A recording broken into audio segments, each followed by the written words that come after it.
Welcome back everyone. Time to do another comparison between the newly released Google Pixel 4a and a strange little phone, the iPhone 8. Now you might be wondering why I'm comparing these two random phones, and honestly there's a lot of similarities between them. We have kind of the same type of body, they kind of feel the same in the hand, and even in the used market, they're a little bit different in price. We have $350 brand new for the Pixel 4a, with the iPhone 8 is selling for about a little bit less than $300, so you can pick up this phone for about $100 cheaper than this phone, but it's still pretty interesting. I am more fascinated about the speed comparison between these two because I feel like the iPhone 8 will probably be slower than the Pixel 4a, but we'll go ahead and see that when the time comes. Now starting off with the front, the iPhone 8 had a 4.7-inch display, it's 750p, and it's an IPS panel, which isn't really that bad. On a phone like an iPhone 8, it's getting pretty good colors. It doesn't look cheap. The only downside of the iPhone 8 specifically is the same problem that the iPhone SE2 also had, and that is the pretty thick bezels around the display.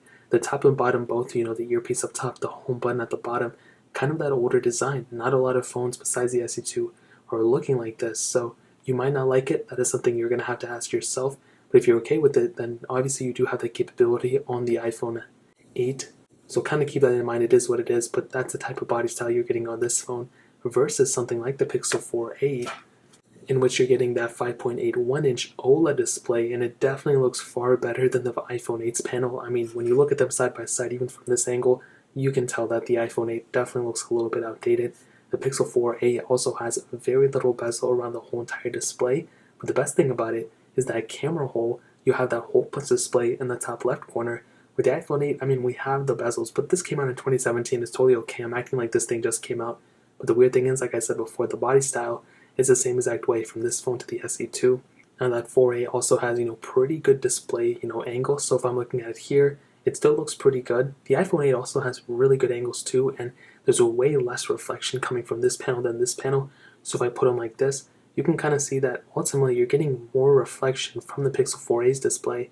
So if you're always in direct sunlight or something, you're going to have a better kind of viewing angle from the iPhone 8's perspective than the Pixel 4a's, but you're getting that OLED display and a better looking phone overall on the 4a than the iPhone 8, at least in terms of the front. So in terms of that, I would definitely give the edge to the Pixel 4a for the front panel. On the bottom, lightning port on the 8, USB Type-C on the Pixel 4a. The Pixel 4a also has a headphone jack, which is really interesting. Thickness wise, you can kind of see what's going on, and here again I'll definitely tell you the iPhone 8 is the thinner device. It definitely doesn't look as thick as something like the Pixel 4a, but the 4a isn't that thick either, and this is when you start seeing some of the big differences and some of the main advantages for a phone like an iPhone 8. You're getting that aluminum body, that glass on the back, that premium feeling device, where the Pixel 4a, in my opinion, doesn't feel premium. It doesn't feel like that most premium device that Google could have made for, at least for the money. It is a budget phone, so we'll give it the benefit of the doubt. And on the back, single camera setups on both. Fingerprint sensor on the back of the 4a. iPhone 8 has that front-facing fingerprint sensor. And again, here we go again, like the Pixel 4a has that plastic back, doesn't feel that great. The iPhone 8 has that glass back, which is very cool. I really like this type of phone. And the feeling that I get from feeling a phone like the iPhone 8 versus a phone like the Pixel 4a. So it is what it is, but it is something to keep in mind while you're holding both phones. The iPhone 8 also has IP certification and wireless charging, where the Pixel 4a does not have anything like that. So those are some major differences between both of them. In my opinion, I think the way they look, the iPhone 8 obviously does not look as good as something like the Pixel 4a, but the iPhone 8 feels better. It has, IP certification and it has wireless charging.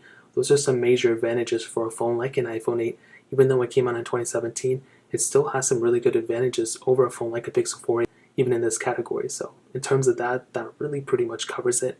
Now hitting on the software, both are stock for the most part. There's no bloatware ever on iPhones, but on Androids you do sometimes get that, but on a stock Android phone like the Pixel 4a, you are not getting that, which is really nice. So in terms of software, they're both stock, which is really cool. Features and everything, you're going to have to determine whether you like iOS or Android, but the big thing to keep in mind is that both of these phones will last for a very long time. But I kind of think that the 4a may last maybe a little bit longer than the 8, but then again, I don't know. We're still kind of early on. With the 4a, we're especially early on. But with the iPhone 8, Apple could probably push out another 2 or 3 updates on this phone, and it could match somewhere near the Pixel 4a. So it's not like they're going to be identical, like they're going to be like exactly the same, but it could potentially be where the iPhone 8 and the Pixel 4a maybe last almost as long, or maybe a year different from one another, so it's not like if you get the iPhone 8 now or the Pixel 4a, it's going to completely outlast the other phone by like years and years and years on end, but it's going to be pretty close in my opinion. So in terms of software, I think they're going to end around the same time, but it'd still probably give the edge to something like a 4a. You do have custom ROM support too, which is really cool. The iPhone 8 doesn't have anything like that, so in terms of that, that really pretty much covers it up. Now I'll go ahead and do a little bit of a speed test between them so we can kind of see which one is faster, and this is what I'm more focused on. The iPhone 8 has that Apple 11 Bionic chip, hex-core CPU, and 2 gigs of RAM on each model. The Pixel 4a has that Qualcomm Snapdragon 730G chipset, an octa-core CPU, and 6 gigs of RAM on each model. So let's go and see which one is the faster one between these two. Okay, now that we're back, let me go ahead and clear out all these apps in the background. So I have a lot of these third-party apps downloaded, so let's just get into them. Let's do Facebook. 3, 2, 1. And I think I might have already had it loaded on the Pixel 4a by accident. So Facebook again. 3, 2, 1. Okay, the iPhone 8 loaded faster, followed by the Pixel 4a, but we'll give that one the benefit that that one was really weird. Twitter. 3, 2, 1. 4a faster. iPhone 8 a little bit behind. Snake versus Blocks. 3, 2, 1.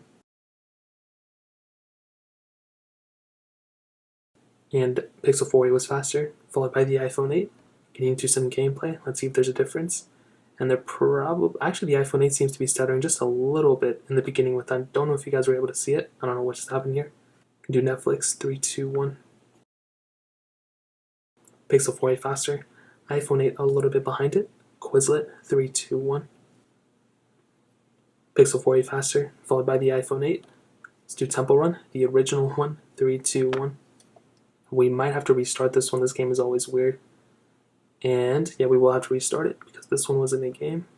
Temple Run again. 3, 2, 1. And maybe it'll be the case where the iPhone is faster. I don't know. This one's kind of a weird one. And iPhone 8 was faster, followed by the iPhone Pixel 4a. Let's get into some gameplay, and I don't think there's going to be a difference at all, but it's just a habit for me at this point. And they're going to be about the same when it comes down to it. Temple Run 2, 3, 2, 1. And the iPhone 8 was faster to get into this specific panel, but the 4a, so the 4a was able to get into the game panel first. So yeah, it's probably going to end up being faster on the 4a.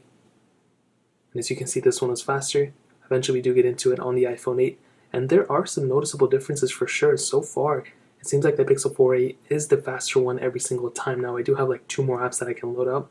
Gameplay wise, they both look exactly the same here. Instagram, 3, 2, 1. 4a faster, and it's so much faster on the 4a now that I'm being honest. Bofa, 3, 2, 1. And 4a faster. Eventually we'll get into it on the iPhone 8, and we do get into it on the iPhone 8 eventually. Let's go and end it off with Real Racing 3. 3, 2, 1. And a little bit of a glitchiness going on with the 4a. Sometimes when you open an app, these Android devices do glitch up a little bit, but I think it will ultimately still be faster on a phone like the 4a over the iPhone 8. And as you can see, we're fully loaded on the 4a. The iPhone 8 is going to take its time, I think, and I don't know if we have to download it again. Sometimes I've been in situations where I have to re-download it on these devices, which is really weird, and I literally hate that. But I guess we'll just see what happens. Nope, so eventually we do get into it on the iPhone 8. So I can definitely tell you when it comes down to it, the iPhone 8 is still a fast device, smooth. It might be smoother than the 4a, but the 4a is definitely a faster phone for sure, and definitely the better performer as well. So let's go and hit on the cameras very quickly. They both have single camera setups. The iPhone 8 has a 12 megapixel lens. The Pixel 4a has a 12.2 megapixel lens. Both can do 4K at 30, but the iPhone 8 does have the ability of shooting 4K at 60. And I do actually think that the iPhone 8 may have the better camera sensor here. Both are very good, but I do kind of appreciate the fact that the iPhone 8 can shoot 4K at 60, which is really cool. It may not be a big deal to a lot of you, but it may be a big deal to some of you, and it's always better to be able to shoot in more resolutions than not. In terms of taking the photos, they both look the same, but I think I would still give the edge to the iPhone 8 at the end of the day. On the front, 7 megapixel sensor on the iPhone 8, 8 megapixel sensor on the Pixel 4a, and even in this case I would still probably give the edge to the iPhone 8, but the Pixel 4a's front camera is still pretty good for a $350 phone. Now let's go ahead and hit on the battery. You have a 1,821 mAh battery on the iPhone 8, but a 3,140 mAh battery on the Pixel 4a. And here for sure you're going to get the better battery life from a phone like the Pixel 4a. But the other thing to keep in mind is that the iPhone 8 does have wireless charging like I stated before, and that's a pretty cool feature. You know, it doesn't have reverse wireless charging, but you can still put it on a wireless charger and get charging out of it, or the Pixel 4a does not have that ability, which is kind of weird. I really don't like that. So ultimately, what I can tell you is this, okay? If you have all the money in the world, even if you don't have all the money in the world, the Pixel 4a is probably the better way to go. It's probably the better phone out of these two. You're getting that better display, bigger display, which I like, a newer looking design. But I think the iPhone 8 is still a very good device. You're getting a really good build quality, really good cameras, wireless charging. But surprisingly, there's really not one that blows the other one out of the water like completely. But I do think the Pixel 4 is probably the better one for most of you. But if you want to save a little bit more money, picking up an iPhone 8 is also a really good idea too. So that's really pretty much it. If you guys have any other questions or anything, let me know in the comment section below. Hit the like button, that would mean so much, but definitely hit that subscribe button. Every single subscriber that we get really does count, so it means so much if you guys could hit that. Also, check out the other links down in the description as well. My Twitter, my Instagram, my second channel. More importantly than everything else, I love every single one of you guys. Hopefully I'll catch you guys in the next video. Peace out till then.